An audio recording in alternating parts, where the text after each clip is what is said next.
नमस्कार दोस्तों, आपके अपने परिवार आईडी एग्जाम में आप सभी का हार्दिक अभिनंदन है। दोस्तों, आज हम बात करने वाले हैं बीएड प्रवेश परीक्षा की। जो आज का हमारा प्रैक्टिस सेट होगा वो हिंदी का होगा और हमने और प्रीवियस ईयर क्वेश्चनों को सॉल्व कर लिया है। यदि आपने उन वीडियो को अभी तक नहीं देखा है तो हमारे प्लेलिस्ट में जा कर के या हमारे इस वीडियो के डिस्क्रिप्शन में वो वीडियो मिल जाएंगी, आप उनको देख सकते हैं। चलते हैं, आज का जो हमारा पहला क्वेश्चन है, मुख्यार्थ ने बाधा उपस्थित होने पर रूढ़ि या प्रयोजन के कारण शब्द की जिस शक्ति के द्वारा मुख्यार्थ से संबंध रखने वाले अन्य अर्थ का बोध हो उसे कहते हैं।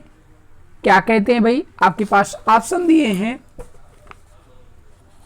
अविधा कहते हैं, लक्षणा कहते हैं, व्यंजना कहते हैं या तत्परता कहते हैं। तो राइट आंसर क्या हो जाएगा? ऑप्शन नंबर बी राइट हो जाएगा, लक्षणा कहते हैं। ठीक है, तो मुख्यार्थ में बाधा उपस्थित होने पर रूढ़ि या प्रयोजन के कारण शब्द की जिस शक्ति के द्वारा मुख्यार्थ से संबंध रखने वाले अन्य अर्थ का बोध हो उसे लक्षणा कहा जाता है। इसलिए ऑप्शन नंबर बी राइट हो जाएगा। बढ़ते हैं अगले क्वेश्चन की ओर। हमारा अगला जो क्वेश्चन है, पंकज शब्द है रूढ़ है, यौगिक है, योग रूढ़ है या इनमें से कोई नहीं। तो राइट आंसर क्या हो जाएगा? ऑप्शन नंबर सी राइट हो जाएगा। पंकज शब्द योग रूढ़ है, ऑप्शन नंबर सी राइट हो जाएगा। ठीक है, योग रूढ़ होते क्या हैं?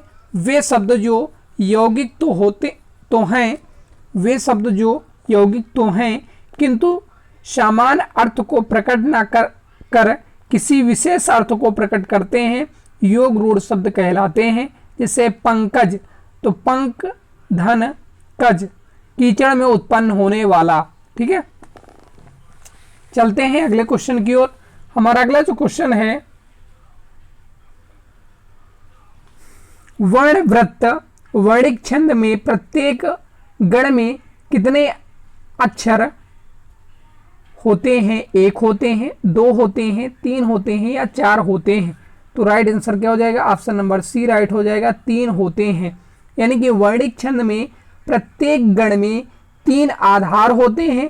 स्पष्ट है कि वर्णिक छंदों में तीन वर्णों के समूह को गण कहते हैं। ये बहुत बार क्वेश्चन पूछा गया है, गण किसे कहते हैं? तो तीन वर्णों के समूह को, किसको भाई? तीन वर्णों के समूह को गण कहा जाता है। ठीक है, याद रखिएगा। चलते हैं अगले क्वेश्चन की ओर। हमारा अगला क्वेश्चन है, चौपाई छंद के प्रत्येक चरण में मात्राएं होती हैं, 12 होती हैं, 14 होती हैं, 15 होती हैं या 16 होती हैं। तो चौपाई छंद के प्रत्येक चरण में 16 मात्राएं होती हैं, ऑप्शन नंबर डी राइट हो जाएगा। अब चौपाई की बात करते हैं। चौपाई एक मात्रिक छंद होता है, इसके प्रत्येक चरण में 16-16 मात्राएं होती हैं। ठीक है, जैसे इसका उदाहरण देखें, बंदह गुरुपद पदुम परागा सुरिस सुबास सरस अनुरागा। ठीक है, इसमें प्रत्येक चरण में क्या क्या है?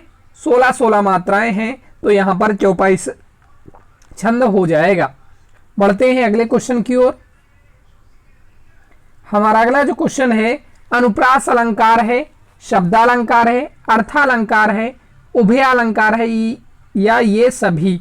तो राइट आंसर क्या हो जाएगा? शब्दालंकार है, ऑप्शन नंबर ए राइट हो जाएगा। यानी कि अनुप्रास अलंकार किसका भाग होता है?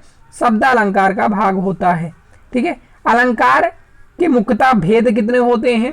तो अलंकार के भेद दो होते हैं। शब्दालंकार, जहां शब्द के कारण चमत्कार होता है उसे शब्दालंकार कहते हैं, और एक होता है अर्थालंकार, जहां अर्थ के कारण चमत्कार होता है उसे अर्थालंकार कहते हैं।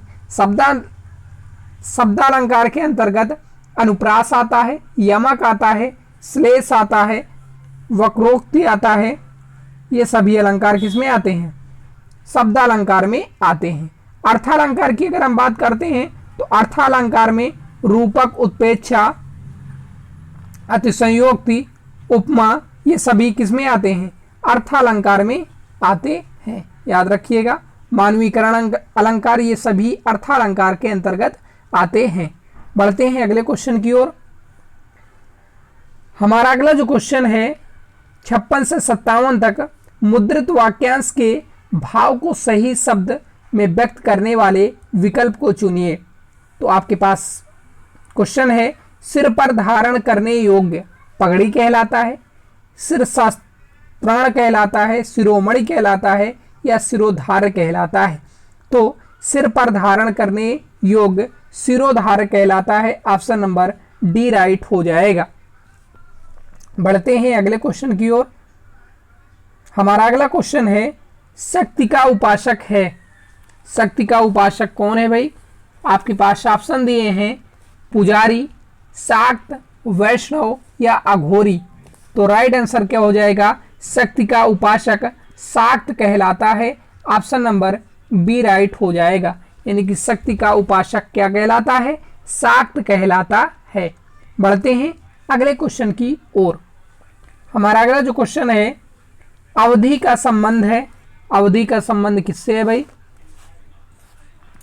पश्चिमी हिंदी से, पूर्वी हिंदी से, बिहारी से या राजस्थानी से। तो राइट आंसर क्या हो जाएगा? अवधि का संबंध पूर्वी हिंदी से है। ऑप्शन नंबर बी राइट हो जाएगा। ठीक है, अवधि का संबंध किससे है भाई? पूर्वी हिंदी से संबंध है। ऑप्शन नंबर बी राइट हो जाएगा। बढ़ते हैं अगले क्वेश्चन की ओर। हमारा अगला जो क्वेश्चन है, तत्सम शब्द का चयन कीजिए। धर्म, नाच, आंसू या कैंची। तो तत्सम शब्द बताना है आपको इसमें से। तो तत्सम शब्द इसमें से कौन सा हो जाएगा? ऑप्शन नंबर ए राइट हो जाएगा, धर्म। ठीक है, धर्म तत्सम शब्द है, जबकि नाच, आंसू तद्भव शब्द हैं एवं कैंची तुर्की भाषा का शब्द है। ये भी याद रखिएगा। ठीक है, बढ़ते हैं अगले क्वेश्चन की ओर। हमारा अगला जो क्वेश्चन है, तद्भव शब्द का चयन कीजिए। आपके पास 4 ऑप्शन दिए हैं, कनिष्ठ, उदय, खीर या अग्नि। तो राइट आंसर क्या हो जाएगा? ऑप्शन नंबर सी राइट हो जाएगा। तद्भव शब्द का चयन करना था हमको, तो खीर हो जाएगा। खीर का तत्सम शब्द की बात करते हैं तो खीर का तत्सम शब्द क्षीर होगा। ठीक है, बढ़ते हैं अगले क्वेश्चन की ओर। हमारा अगला जो क्वेश्चन है, उच्चारण स्थान के आधार पर ता, था, दा, धा व्यंजन है, तालव्य, दंत, मूर्धन या ओष्ठ। तो राइट आंसर क्या हो जाएगा? दंत। ऑप्शन नंबर बी राइट हो जाएगा। यानी कि उच्चारण स्थान के आधार पर ता, था, दा, धा, ना, इन सभी व्यंजनों का उच्चारण स्थान दंत है। ठीक है, जबकि प्रश्न के अन्य विकल्पों के अनुसार चा, छा, जा, झा या ये सभी तालव्य वर्ण हैं। ठीक है, और टा, ठा, डा, ढा, आड़ा ये सभी मूर्धन्य वर्ण हैं। पा, फा, बा, भा, मा इन सभी का उच्चारण स्थान ओष्ठ है। ठीक है, याद रखिएगा, इसमें से कोई भी आपसे पूछा जा सकता है। बढ़ते हैं अगले क्वेश्चन की ओर। हमारा अगला जो क्वेश्चन है, धोबी का स्त्रीलिंग है, धोबाइन, धोबनी, धेबियान या धोबिन। तो धोबी का स्त्रीलिंग धोबिन होगा। ऑप्शन नंबर डी राइट हो जाएगा। ठीक है, बढ़ते हैं अगले क्वेश्चन की ओर। हमारा अगला जो क्वेश्चन है, निरर्थक शब्द में प्रयुक्त उपसर्ग है निर, निर, निरा या निह। तो राइट आंसर क्या हो जाएगा? ऑप्शन नंबर बी राइट हो जाएगा, निर। ठीक है, बढ़ते हैं अगले क्वेश्चन की ओर। हमारा अगला जो क्वेश्चन है, यद्यपि में प्रयुक्त संधि है, दीर्घ संधि है, गुण संधि है, यण संधि है, अयादि संधि है। तो यद्यपि, यदि धन अपि, तो इसमें यण संधि है। ऑप्शन नंबर सी राइट हो जाएगा। ठीक है, बढ़ते हैं अगले क्वेश्चन की ओर। हमारा अगला जो क्वेश्चन है, गायक शब्द का संधि विच्छेद है, गोधन अक, गाधन यक, गौधन अक या गाय धन का। तो राइट आंसर क्या हो जाएगा? गौधन अक। ऑप्शन नंबर सी राइट हो जाएगा। ठीक है, बढ़ते हैं अगले क्वेश्चन की ओर। हमारा अगला क्वेश्चन है, और आपसे यह भी पूछा जा सकता है कि गायक में कौन सी संधि है, तो गायक में अयादि संधि है। कौन सी भाई? अयादि संधि है, याद रखिएगा। बढ़ते हैं अगले क्वेश्चन की ओर। हमारा अगला क्वेश्चन है, हिंदी में कारकों की संख्या है 4 है, 5 है, 6 है या 8 है। तो हिंदी में कारकों की संख्या 8 है, ऑप्शन नंबर डी राइट हो जाएगा। ठीक है, कौन कौन से होते हैं भाई? ये 8 कौन कौन से हैं? कर्ता ने कर्म को करण से द्वारा संप्रदान के लिए अपादान से अलग, संबंध काकी के नानी ने रारी रे, अधिकरण में पर संबोधन हे हो अरे या अजी। ठीक है, ये हो गए। बढ़ते हैं अगले क्वेश्चन की ओर। हमारा अगला जो क्वेश्चन है,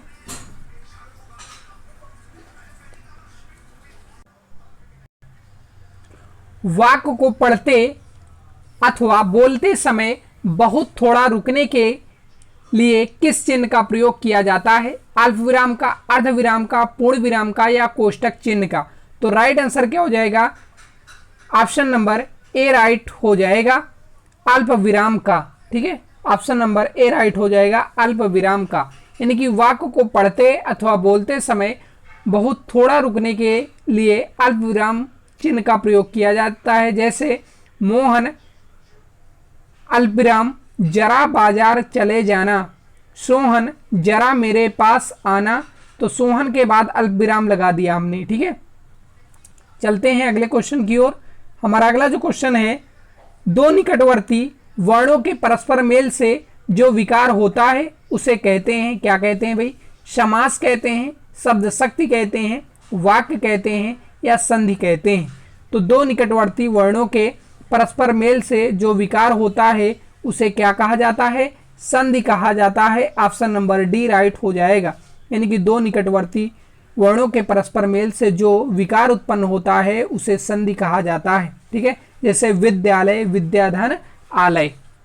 बढ़ते हैं अगले क्वेश्चन की ओर। हमारा अगला क्वेश्चन है, यशोगान शब्द की रचना हुई है स्वर संधि द्वारा, व्यंजन संधि द्वारा, विसर्ग संधि द्वारा या इनमें से कोई नहीं। तो यशोगान शब्द की रचना विसर्ग संधि द्वारा हुई है। ऑप्शन नंबर सी राइट हो जाएगा। यानी यशोगान शब्द की रचना विसर्ग संधि द्वारा की गई है, अर्थात विसर्ग के बाद स्वर या व्यंजन आने पर विसर्ग में जो विकार उत्पन्न होता है उसे विसर्ग संधि कहा जाता है। जैसे मनः धन अनुकूल, यानी कि मनोनुकूल। ठीक है, चलते हैं अगले क्वेश्चन की ओर। हमारा अगला क्वेश्चन है, हिंदी साहित्य के आदिकाल का प्रधान रस है हास्य, रौद्र, अद्भुत या वीर। तो ऑप्शन नंबर डी राइट हो जाएगा, वीर। हिंदी साहित्य के आदिकाल का प्रधान रस क्या है? वीर है। ठीक है, वीर रस है। बढ़ते हैं अगले क्वेश्चन की ओर। हमारा अगला जो क्वेश्चन है, सरकारी पत्र की भाषा होनी चाहिए, साहित्यिक होनी चाहिए, लच्छेदार होनी चाहिए, औपचारिक होनी चाहिए, अनौपचारिक होनी चाहिए। तो सरकारी पत्र की भाषा औपचारिक होनी चाहिए। ऑप्शन नंबर सी राइट हो जाएगा। यानी कि सरकार के कामकाज से संबंधित पत्र को सरकारी पत्र या शासकीय पत्र कहते हैं। इनका प्रयोग सरकारी विभागों, कार्यालयों द्वारा किया जाता है। सरकार के कामकाज के संबंध में अनेक प्रकार के पत्राचार किए जाते हैं तथा इन पत्रों को भाषीय संदर्भ पर विशेष ध्यान दिया जाता है और औपचारिक भाषा का ही प्रयोग किया जाता है। तो बात समझ में आ गई होगी कि सरकारी पत्र की भाषा कैसी होनी चाहिए? तो औपचारिक होनी चाहिए। ऑप्शन नंबर सी राइट होगा। बढ़ते हैं अगले क्वेश्चन की ओर। हमारा अगला जो क्वेश्चन है, काव्य शास्त्रीय संप्रदायों की संख्या है 4 है, 6 है, 7 है, 8 है। तो कितनी है भाई? तो 6 है। ऑप्शन नंबर बी राइट हो जाएगा। यानी काव्य शास्त्रीय संप्रदायों की संख्या 6 है। ऑप्शन नंबर बी राइट हो जाएगा। बढ़ते हैं अगले क्वेश्चन की ओर। हमारा अगला क्वेश्चन है, प्रत्येक देश का साहित्य वहां की जनता की चित्त वृत्ति का सचित्र प्रतिबिंब होता है कथन है किसका है? हजारी प्रसाद द्विवेदी का, राहुल संस्कृतैन का, रामचंद्र शुक्ल का या गणपति चंद्र गुप्त का? तो राइट आंसर क्या हो जाएगा? ऑप्शन नंबर सी राइट हो जाएगा, रामचंद्र शुक्ल का। यानी कि प्रत्येक देश का साहित्य वहां की जनता की चित्तवृत्ति का सचित्र प्रतिबिंब होता है। यह कथन किसका था? रामचंद्र शुक्ल जी का था। बढ़ते हैं अगले क्वेश्चन की ओर। हमारा अगला क्वेश्चन है, निम्नांकित में से निर्गुण भक्ति काव्य का कवि नहीं है? कबीर नहीं है, गुरु नानक नहीं है, दादू दयाल नहीं है या केशव दास नहीं है? तो राइट आंसर क्या हो जाएगा? भक्ति काल के कवि कौन नहीं है? तो केशव दास नहीं है, ऑप्शन नंबर डी राइट हो जाएगा। बढ़ते हैं अगले क्वेश्चन की ओर। हमारा अगला क्वेश्चन है, जाति पाति पूछे नहीं कोई, हरि को भजो सो हरि का होई, किस कवि की पंक्ति है? सूरदास की हैं, सुंदरदास जी की हैं, रविदास जी की हैं, कबीरदास जी की हैं या तुलसीदास जी की हैं? तो राइट आंसर क्या हो जाएगा? ऑप्शन नंबर सी राइट हो जाएगा, कबीरदास जी की हैं। बढ़ते हैं अगले क्वेश्चन की ओर।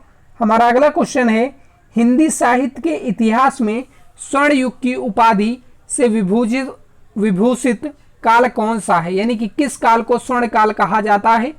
आदिकाल को, भक्ति काल को, रीति काल को या आधुनिक काल को? तो स्वर्ण युग किस काल को कहा जाता है? तो भक्ति काल को कहा जाता है, ऑप्शन नंबर बी राइट हो जाएगा। बढ़ते हैं अगले क्वेश्चन की ओर। हमारा अगला जो क्वेश्चन है, रतन सेन और पद्मावती के प्रेम की कहानी पर आधारित महाकाव्य का नाम है? पद्मावत है, चंद्रावन है, मृगावती है या मधु मालती है? तो रतन सेन और पद्मावती के प्रेम की कहानी पर आधारित महाकाव्य कौन सा है? तो पद्मावत है, ऑप्शन नंबर ए राइट हो जाएगा। अगर हम पद्मावत की बात करते हैं किसके द्वारा लिखित है? तो जायसी, मलिक मोहम्मद जायसी के द्वारा लिखा गया था। किसके द्वारा भाई लिखा गया था? मलिक मोहम्मद जायसी के द्वारा ये महाकाव्य लिखा गया था। बढ़ते हैं अगले क्वेश्चन की ओर।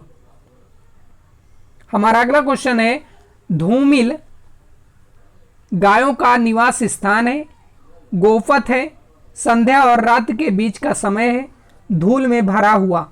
तो ऑप्शन नंबर सी राइट हो जाएगा, गोधिल, यानी कि संध्या और रात के बीच का समय, ऑप्शन नंबर सी राइट हो जाएगा।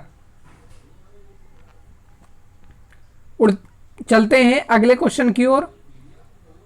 हमारा अगला क्वेश्चन है, अगोचर है आगे चलने वाला? ऑप्शन बी दिया है जो आंखों से दिखाई ना दे, ऑप्शन सी दिया है दृष्टिहीन, ऑप्शन डी दिया है विचरण न करने वाला। तो राइट आंसर क्या हो जाएगा? ऑप्शन नंबर बी राइट हो जाएगा, जो आंखों से दिखाई ना दे उसे अगोचर कहा जाता है। ठीक है, अगोचर किसे कहते हैं भाई? जो आंखों से दिखाई ना दे उसे अगोचर कहा जाता है। बढ़ते हैं अगले क्वेश्चन की ओर। निर्देश दिया गया है हमको, प्रश्न 80 से एवं 81 के लिए दी गई कहावत के प्रचलित रूप का चयन कीजिए।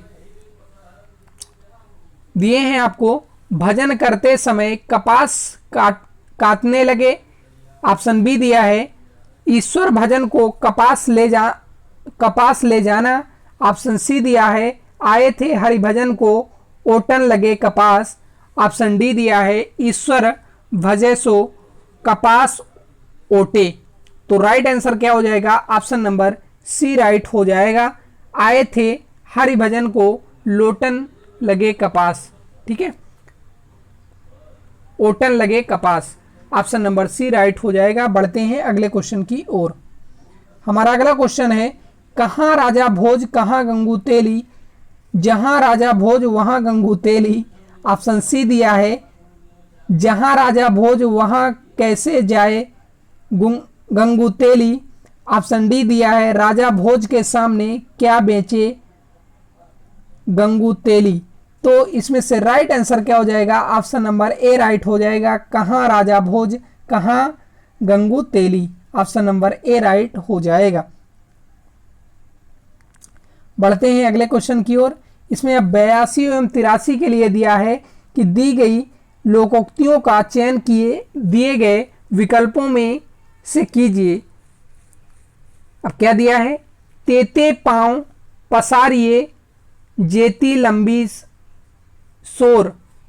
तो ऑप्शन दिए हैं आपके पास, चादर को पांव तक ओढ़ना चाहिए, विस्तार में पांव फैलाते जाइए, सामर्थ्य के भीतर काम करना चाहिए, ज्यों ज्यों पांव फैलाएंगे बिछौना लंबा होता जाएगा। तो तेते पांव पसारिए जेती लंबी शोर।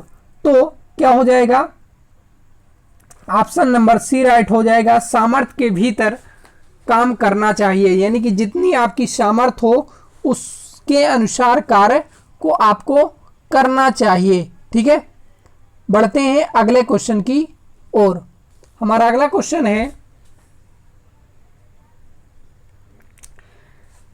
गंगा क्या नहाएगा क्या निचोड़ेगा, सॉरी, नंगा क्या नहाएगा क्या निचोड़ेगा। आपके पास ऑप्शन दिए हैं, नहाते समय कपड़ा निचोड़ते जाना, ऑप्शन बी दिया है निर्धन से आर्थिक मदद की आशा नहीं करनी चाहिए, ऑप्शन सी दिया है गंगा नहाते समय किसे निचोड़ेंगे, नंगा नहाते समय किसे निचोड़ेगा, और ऑप्शन डी दिया है नंगा नहाने से कपड़े निचोड़ने नहीं पड़ते। ठीक है, नंगा नहाने से निचोड़ने नहीं पड़ते। तो राइट आंसर क्या हो जाएगा, ऑप्शन नंबर बी राइट हो जाएगा। ठीक है, निर्धन से आर्थिक मदद की आशा नहीं करनी चाहिए। बढ़ते हैं अगले क्वेश्चन की ओर।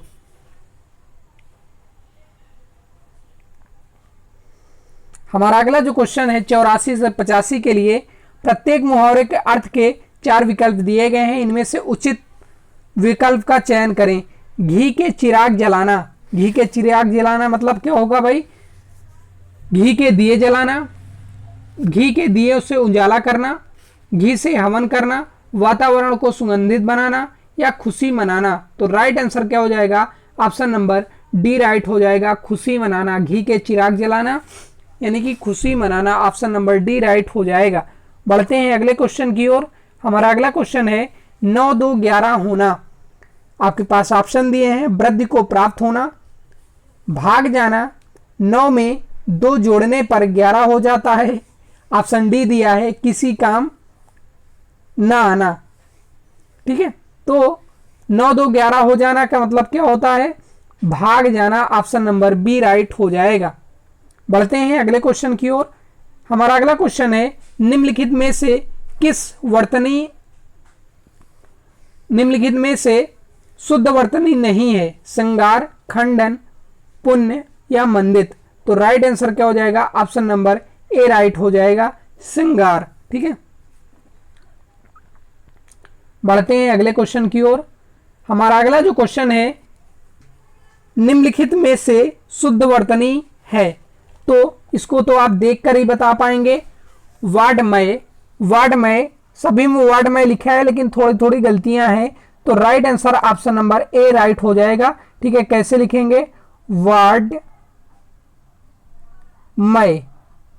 ये आपका राइट हो जाएगा। बढ़ते हैं अगले क्वेश्चन की ओर। सुरपति का अर्थ है सुरा, पाई, अरबपति, इंद्र या सूर्य।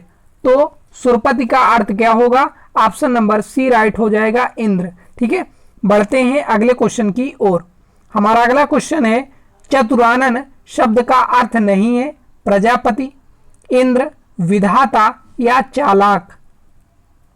तो राइट आंसर क्या हो जाएगा, चतुरानन शब्द का अर्थ चालाक नहीं है, ऑप्शन नंबर डी राइट हो जाएगा। बढ़ते हैं अगले क्वेश्चन की ओर। हमारा अगला जो क्वेश्चन है, यथा स्थान में समास है, अव्ययी भाव समास है, तत्पुरुष समास है, द्विगु समास है या द्वंद्व समास है। तो राइट आंसर क्या हो जाएगा, ऑप्शन नंबर ए राइट हो जाएगा, यथा स्थान में अव्ययी भाव समास है। ठीक है, यानी कि अव्ययी भाव समास में क्या होता है, अव्ययी भाव में पूर्व पद अव्यय तथा उत्तर पद संज्ञा होता है। बढ़ते हैं अगले क्वेश्चन की ओर। हमारा अगला जो क्वेश्चन है, निम्नलिखित में से कौन सा विदेशी शब्द नहीं है, पुलिस, ऑपरेशन, अभिजात या डॉक्टर। तो राइट आंसर क्या हो जाएगा, ऑप्शन नंबर सी राइट हो जाएगा, अभिजात। ठीक है, यानी कि निम्नलिखित में से कौन सा विदेशी शब्द नहीं है, तो अभिजात नहीं है। ठीक है, बढ़ते हैं अगले क्वेश्चन की ओर। हमारा अगला जो क्वेश्चन है, गणिका का पर्यायवाची है सुंदरी, वेश्या, अप्सरा या पुत्रवधू। तो राइट आंसर क्या हो जाएगा, गणिका का पर्यायवाची वेश्या होगा, ऑप्शन नंबर बी राइट हो जाएगा। बढ़ते हैं अगले क्वेश्चन की ओर। हमारा अगला जो क्वेश्चन है, भविष्यता का पर्यायवाची है नियति, भाग्यशाली, भविष्यवक्ता या दिव्यता। तो राइट आंसर क्या हो जाएगा, ऑप्शन नंबर ए राइट हो जाएगा, नियति। भविष्यता का पर्यायवाची क्या हो जाएगा, नियति हो जाएगा, ऑप्शन नंबर ए राइट हो जाएगा। बढ़ते हैं अगले क्वेश्चन की ओर। हमारा अगला क्वेश्चन है, अंतर्मुखी का विलोम है आपके पास ऊर्ध्वमुखी, निर्मुखी, बहुमुखी या बहिर्मुखी। ठीक है, तो राइट आंसर क्या हो जाएगा, अंतर्मुखी का विलोम क्या हो जाएगा, बहिर्मुखी, ऑप्शन नंबर डी राइट हो जाएगा। चलते हैं अगले क्वेश्चन की ओर। हमारा अगला जो क्वेश्चन है, उद्दांत का विलोम है कुद्दांत, अनुदांत, प्रतिदांत या सुदांत। तो उद्दांत का विलोम क्या है, ऑप्शन नंबर बी राइट हो जाएगा, अनुदांत, ऑप्शन नंबर बी राइट हो जाएगा। बढ़ते हैं अगले क्वेश्चन की ओर। हमारा अगला जो क्वेश्चन है, हिंदी वर्णमाला में छत्रज्ञ और स्रा क्या हैं, स्वर हैं, स्पर्श व्यंजन है, अंतस्थ व्यंजन है, संयुक्त व्यंजन है। तो हिंदी वर्णमाला में छत्रज्ञ और स्रा क्या है भाई, तो ये संयुक्त व्यंजन है, ऑप्शन नंबर डी राइट हो जाएगा। बढ़ते हैं अगले क्वेश्चन की ओर। हमारा अगला जो क्वेश्चन है, चरण या पाद किसके अनिवार्य संघटक तत्व हैं, अलंकार के हैं, छंद के हैं, रस के हैं या शब्द शक्ति के हैं। तो चरण या पाद किसके अनिवार्य संघटक तत्व हैं, तो छंद के हैं, ऑप्शन नंबर बी राइट हो जाएगा। और ये मोस्ट इंपॉर्टेंट क्वेश्चन है, ठीक है, इसको याद रखिएगा, चरण या पाद वाला। ठीक है, बढ़ते हैं अगले क्वेश्चन की ओर। हमारा अगला जो क्वेश्चन है, 98 से 100 के बीच में 4 वैकल्पिक वर्तनी दी गई हैं, सही वर्तनी वाले शब्द का चयन करना है। आपके पास अंतरा विरोध, अंत विरोध,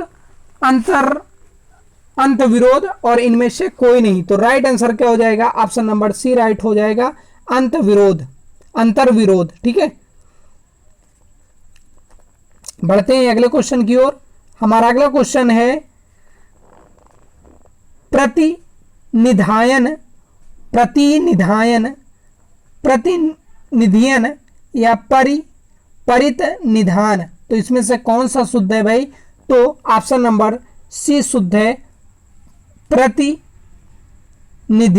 ठीक है, ऑप्शन नंबर सी राइट हो जाएगा। बढ़ते हैं अगले क्वेश्चन की ओर। हमारा आज का लास्ट क्वेश्चन है और इसमें 4 ऑप्शन दिए हैं, प्रागैतिहासिक, प्राकृतिक हासिक या प्रागैतिहासिक या प्रागैतिहासिक। तो राइट आंसर क्या हो जाएगा, ऑप्शन नंबर डी राइट हो जाएगा, प्रागैतिहासिक। ठीक है, ये शुद्ध हो जाएगा। तो दोस्तों हमने 51 से लेकर के 100 तक के प्रीवियस ईयर ये सभी क्वेश्चन थे। तो यदि आपने हमारे चैनल को अभी तक सब्सक्राइब नहीं किए हैं तो चैनल को सब्सक्राइब कर लीजिए, बेल आइकन को प्रेस कर दीजिए और अपने मित्रों में शेयर कर दीजिए। मिलते हैं अगले प्रीवियस ईयर क्वेश्चनों के साथ, तब तक के लिए बाय बाय, टेक केयर, जय हिंद।